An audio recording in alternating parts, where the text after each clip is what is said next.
لولا ينهاهم الربانيون والأحبار عن قولهم الإثم وأكلهم السحت لبئس ما كانوا يصنعون۔ یہ سورہ مائدہ کی آیت نمبر 63 ہے، اور اس کا ترجمہ یہ ہے: ان کے مشائخ اور علماء ان کو گناہ کی باتیں کہنے اور حرام کھانے سے آخر کیوں منع نہیں کرتے؟ حقیقت یہ ہے کہ ان کا یہ طرز عمل نہایت برا ہے۔ یہاں پیچھے ذکر ہو رہا تھا بنی اسرائیل کے لوگ جن بدعمالیوں میں گرفتار تھے، ان کا خاص طور پر ذکر کیا گیا تھا، اور پچھلی آیت میں یہ کہا گیا تھا کہ یہ لوگ ظلم اور حرام خوری میں لپک لپک کر آگے بڑھتے ہیں۔ اللہ تبارک و تعالیٰ اس کے بعد یہ فرماتے ہیں کہ یہ ان کی کمزوری اور ان کا گناہ تو ہے ہی، لیکن اس کی بہت بڑی وجہ وہ مشائخ ہیں اور علماء ہیں جو آنکھوں سے دیکھ رہے ہیں کہ یہ اس قسم کی برائیوں میں مبتلا ہیں، پھر بھی ان کو روکتے نہیں۔ لولا ینہاہم الربانیون والاحبار، ان کے مشائخ اور علماء ان کو آخر کیوں منع نہیں کرتے؟ کس بات سے؟ عن قولہم الاسم واکلہم السحت، ایک تو گناہ کی باتیں کہنے سے اور حرام کھانے سے۔ اور یہ سمجھ لیجئے کہ ربانیون جو کہا گیا ہے یہ اللہ تبارک و تعالیٰ کی طرف نسبت ہے، رب کی طرف۔ ربانی یعنی وہ شخص جس کا تعلق اپنے پروردگار سے جڑا ہوا ہو، لفظی معنی یہ ہے۔ اور اس کو یہ سمجھنا چاہیے کہ یہ اس قسم کے لوگ ہیں جنہوں نے اپنے آپ کو اللہ تعالیٰ کے ذکر و فکر کے لیے مخصوص کر لیا، جیسے ہمارے ہاں اسلام میں صوفیہ کہلاتے ہیں یا اولیاء کرام کہلاتے ہیں، تو ان کا جو بنیادی مشغلہ یہ ہوتا ہے کہ وہ خود بھی عبادات میں مصروف رہتے ہیں اور دوسروں کو بھی عبادات کی تلقین کرتے ہیں، گویا خود بھی اللہ تعالیٰ سے تعلق مضبوط رکھتے ہیں اور دوسرے لوگوں کو بھی اللہ تعالیٰ سے مضبوط تعلق رکھنے کا مشورہ دیتے ہیں۔ تو ان کو ربانیین کہا گیا ہے۔ یعنی ایسا نہیں ہے کہ وہ علم نہیں ہے ان کے پاس، علم تو ہے ہی، لیکن ان کا بنیادی مشغلہ ذکر و فکر ہے اور دوسرے لوگوں کو اللہ تعالیٰ سے قریب لانے کی فکر اور کوشش ہے۔ دوسرا لفظ ہے احبار۔ احبار حبر کی جمع ہے، اور حبر عالم کو کہتے ہیں۔ یہود کے جو علماء تھے ان کو احبار کہا جاتا تھا، جو حبر کی جمع ہے۔ تو بڑے عالم کو، متباحر عالم کو حبر کہا جاتا تھا۔ تو یہ لوگ موجود تھے، شروع سے موجود تھے۔ تو اللہ تبارک و تعالیٰ فرما رہے ہیں کہ جب یہ علماء اور یہ خانقاہی مزاج کے لوگ، اولیاء، صوفیہ، یہ آنکھوں سے دیکھ رہے ہیں کہ یہ لوگ جھوٹی باتیں کرتے ہیں اور حرام کھاتے ہیں، جھوٹی باتیں کرتے ہیں اور حرام کھاتے ہیں، تو ان علماء اور صوفیہ نے ان کو کیوں نہیں روکا؟ اور پھر ان کے نہ روکنے کے اوپر تبصرہ کرتے ہوئے فرمایا کہ لبئس ما کانوا یصنعون، حقیقت یہ ہے کہ ان کا یہ طرز عمل بہت برا ہے۔ یہاں ایک بات سمجھنے کی یہ ہے کہ پچھلی آیت جس میں عوام کی بدعمالیوں کا ذکر تھا کہ وہ گناہ کی طرف لپک لپک کر جاتے ہیں اور ظلم کرتے ہیں اور حرام کھاتے ہیں، تو وہاں پر لفظ استعمال فرمایا تھا لبئس ما کانوا یعملون، اور احبار اور رہبان اور ربانیین کو جب ذکر فرمایا کہ وہ عوام کو گناہ سے روکتے نہیں، تو وہاں فرمایا لبئس ما کانوا یصنعون۔ یعملون پہلی جگہ اور یصنعون دوسری جگہ۔ بظاہر اس کی وجہ یہ ہے کہ عمل کا جہاں تک تعلق ہے، عمل یعمل عملا، کوئی بھی کام آدمی کر لے وہ عمل کہلاتا ہے. ایک مرتبہ کر لیا، دو مرتبہ کر لیا، عمل ہے. اور یصنعون، صنع یصنع کے لفظی معنی ہوتے ہیں کوئی چیز بنانا، اور اس کے کا اطلاق بعض اوقات کوئی کام کرنے کے اوپر بھی ہوتا ہے. لیکن ایسا کام جو ایک مرتبہ کر کے چھوڑ دیا وہ اس میں داخل نہیں. یصنعون کے معنی یہ ہے کہ کسی عمل کو انسان نے اپنا معمول بنا لیا، عادت بنا لی. تو اس لیے یہاں پر یہ لفظ استعمال فرمایا گیا لبئس ما کانوا یصنعون. اسی لیے ہم نے ترجمے میں جہاں پچھلی آیت کا ترجمہ کیا تھا لبئس ما کانوا یعملون، تو ہم نے یہ کہا تھا کہ سچ تو یہ ہے کہ جو حرکتیں یہ کرتے ہیں وہ نہایت بری ہیں. حرکتیں جو کرتے ہیں وہ نہایت بری ہیں. اور یہاں لبئس ما کانوا یصنعون کا ترجمہ کیا ہے، حقیقت یہ ہے کہ ان کا یہ طرز عمل نہایت برا ہے. تو طرز عمل کے کیا معنی ہوئے کہ وہ انہوں نے ایک اپنی عادت بنا رکھی ہے اور اسی عادت کو لے کر وہ آگے بڑھ رہے ہیں. اس لیے یہ تھوڑا سا ترجمے کے اندر بھی اس کی رعایت کی گئی ہے. اور اصل بات یہ ہے کہ اس آیت کریمہ نے اگرچہ براہ راست تو خطاب ہے یہ یہودیوں کو، بنی اسرائیل کو، لیکن یہ اس کا تعلق اور اس کا بالواسطہ ہدایت یہ مسلمانوں کے لیے بھی ہے. اور یہ اللہ تبارک و تعالیٰ کا ایک فضل و کرم ہی ہے کہ اللہ تبارک و تعالیٰ بہت سی مرتبہ مسلمانوں کو جو کوئی ہدایت عطا فرمانا چاہتے ہیں تو،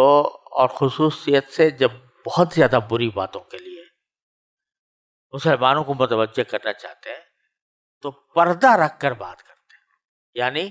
براہ راست مسلمان لوگوں سے یہ نہیں کہا کہ تمہارے علماء کیوں نہیں منع کرتے، یہ نہیں کہا کہ تم کیوں حرام کھاتے ہو، سختی کے الفاظ مسلمانوں سے استعمال نہیں کیے. لیکن بنی اسرائیل سے خطاب کرتے ہوئے ایک خود بخود سمجھ میں آ رہا ہے کہ جن بدعمالیوں پر بنی اسرائیل کو ڈانٹا جا رہا ہے، پھٹکارا جا رہا ہے، ان کی برائیاں کی جا رہی ہیں، تو اصل مقصد تو برائیوں کی برائی بیان کرنا ہے، نہ کہ کسی خاص شخص کی. لہذا جو احکام ان کو دیے جا رہے ہیں، جن چیز پر جن باتوں پر ان پر تنقید کی جا رہی ہے، وہ بدرجہ اولا مسلمانوں کے لیے بھی اسی طرح قابل گرفت ہے. تو اس لیے یہ بالواسطہ علماء، جو یہودی علماء تھے وہ تو گزر گئے اس زمانے میں، اب بھی ہیں، لیکن ہمارا تعلق تو زیادہ تر پڑتا ہے مسلمانوں سے.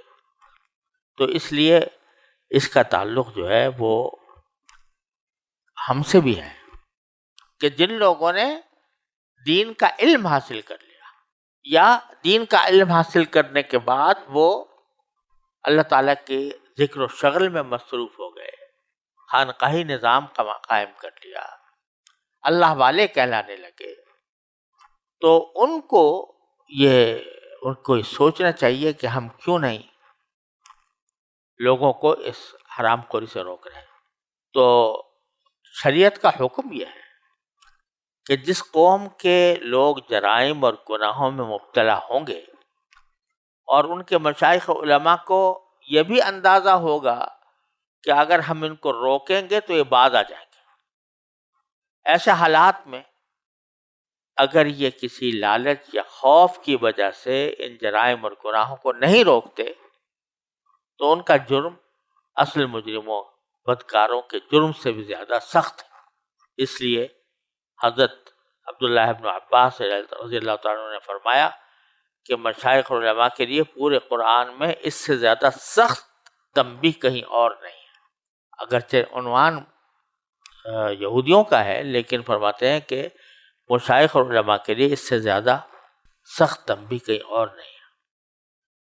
وجہ یہ ہے کہ اس آیت کی روح سے ان کا جرم، یعنی علماء اور اللہ والوں کا جرم جو اس جرائم سے لوگوں کو روک نہیں رہے، تمام چوروں، ڈاکوؤں اور ہر طرح کے بدکاروں کے جرم سے بھی زیادہ سخت ہے. لیکن یہ ظاہر ہے کہ یہ اسی وقت ہے جب کہ علماء اگر اس بات کی توقع رکھتے ہوں کہ اگر ہم بتائیں گے تو یہ لوگ باز آ جائیں گے، اور اس صورت میں چاہے لوگ ہمیں برا بھلا کہیں تو لیکن ہم ان کو سمجھائیں گے، ان میں سے کچھ اللہ کے بندے اگر تسلیم کر لیں تو ٹھیک ہے، اور اگر یہ خیال ہو کہ ان میں سے ان کو ماننا نہیں ہے، یہ طے شدہ بات ہے کہ ہم ان کو سمجھائیں گے تب بھی یہ باز نہیں آئیں گے، تو اس صورت میں واجب تو نہیں رہتا بتانا، لیکن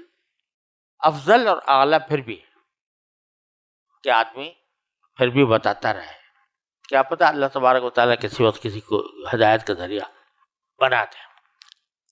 اور یہی در حقیقت امت کی اصلاح کا طریقہ تھا، ہے اور رہے گا، کیونکہ اللہ تبارک و تعالیٰ نے جب کسی کو علم عطا فرمایا یا اپنے ساتھ تعلق مضبوط کر لیا تو وہ صرف اپنے لیے نہیں جیتا، وہ دوسروں کے لیے جیتا ہے۔ اپنے اصلاح تو ویسے ہی سب سے پہلے فرض ہے، لیکن اس کی زندگی در حقیقت دوسروں کے لیے ہو جاتی ہے۔ وہ اللہ والا تبھی بنتا ہے جب اللہ کی مخلوق کی فکر اس کے دل میں ہو۔ تو اسی لیے اگر کوئی آدمی کوئی گناہ کر رہا ہے اور لوگ اس کی پیروی میں گناہوں کی عادت میں پڑے ہوئے ہیں تو اللہ والوں کو اور علماء کو چین نہیں آنی چاہیے کہ اس وقت تک جب تک کہ اس گناہ سے لوگوں کو روکنے کا فریضہ انجام نہ دے دیں۔ نبی کریم سرور عالم صلی اللہ علیہ وسلم کا حال تو قرآن کریم نے بتایا، لعلک باخع نفسک الا یکونوا مؤمنین، کیا آپ اپنی جان کو ہلاک کر ڈالیں گے اس واسطے کہ لوگ ان کے درد میں کہ یہ ایمان نہیں لا رہے؟ تو اس درجہ تو یہ درجہ تو پیغمبر کا ہے کہ وہ اتنا افسوس اور رنج کرتے ہیں اپنے عوام کو دیکھ کر کہ ایسا لگتا ہے کہ اپنی جان کو ہلاک کر ڈالیں گے۔ اگر وہ نہیں ہے تو کم از کم اتنی طلب تو ہونی چاہیے اہل علم میں اور اہل دین میں اور اولیاء اور صوفیہ میں، خانقاہ والوں میں، کہ ساری دنیا کو جب دیکھ رہے ہیں اگر غلط راستے پر جا رہی ہے تو اس پر ان کو کم از کم رنج تو ہو۔ قرآن کریم میں جیسے احکام آئے ہیں اس کی روشنی میں رسول کریم صلی اللہ علیہ وسلم نے ارشاد فرمایا کہ جب کوئی شخص کوئی منکر دیکھے، کوئی برائی دیکھے، تو اگر ہاتھ سے روک سکتا ہے تو ہاتھ سے روک دے، اگر ہاتھ سے نہیں روک سکتا زبان سے روک سکتا ہے زبان سے روک دے، اور اگر زبان سے بھی نہیں روک سکتا تو پھر کم از کم دل سے تو اس کو برا سمجھے۔ اور عجیب بات یہ ہے یہاں پر جو الفاظ آئے ہیں حدیث میں وہ یہ ہیں کہ من رأى منکم منکرا فلیغیرہ بیدہ، جو کوئی منکر کو دیکھے، برائی دیکھے تو اس کو اپنے ہاتھ سے تغییر کر، اس کو بدل دے۔ ومن فإن لم يستطع فبلسانہ، اگر ہاتھ سے بدلنے پر قدرت نہیں ہے تو کم از کم زبان سے بدلے، زبان سے تاکید کرے، لو برائی کرنے والے کو کہ اس سے باز آ جاؤ۔ وإن لم يستطع فبقلبہ، اور اگر وہ اس کی بھی طاقت رکھتا ہو تو دل سے بدل دے۔ بقلبہ کا تعلق اسی سے ہے، فلیغیرہ، تو دل سے بدل دے۔ عام طور سے ہم ترجمہ یہ کرتے ہیں کہ وہ دل سے اس کو برا سمجھے، تو ایک نیا فعل معذوف نکالتے ہیں وہاں پر کہ نیا فعل ہے کہ بھئی اپنے دل سے برا سمجھے، ہے تو یہی بات، لیکن جو لفظ استعمال ہوا تغییر ہے کہ دل سے بدل دے۔ کیا مطلب کہ فی الحال تو دل سے برا سمجھتا رہے،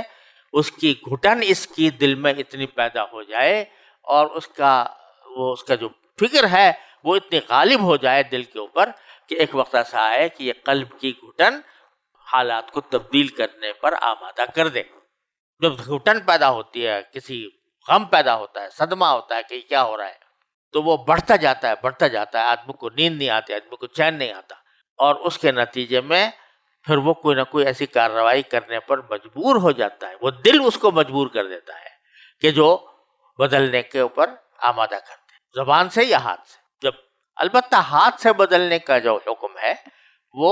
صاحب اقتدار کو ہے، جس کا کہیں اقتدار ہو، جیسے ایک انسان کو اپنے گھر پر اقتدار حاصل ہے تو اس کا یہ فریضہ ہے کہ اگر کوئی برائی دیکھ رہا ہے ہاتھ سے ختم کر دے. اور اسی طرح کوئی شخص جو ہے وہ اگر کسی ادارے کا سربراہ ہے تو ادارے کے اندر اس کو اقتدار حاصل ہے، وہاں کوئی منکر ہو رہا ہے، کوئی برائی ہو رہی ہے تو اس کا فرض ہے کہ ہاتھ سے. کوئی شخص کسی ملک کا سربراہ ہے تو اس کا اقتدار پورے ملک کے اوپر ہے تو وہاں اس کا فریضہ ہے کہ وہ اپنے ہاتھ سے اور جس کے اندر طاقت نہیں ہے تو وہ کم از کم زبان سے کہے، کم سے کم دل سے برا سمجھے، اور دل سے اتنا برا سمجھے کہ بالآخر جا کر وہ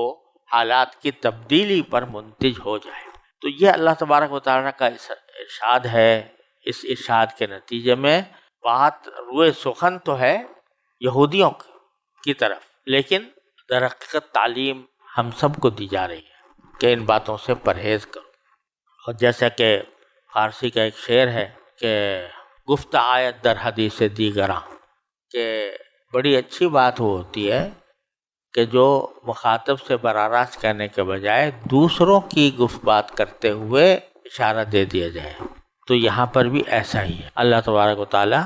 ہم سب کو اس پر عمل کرنے کی توفیق عطا فرمائے.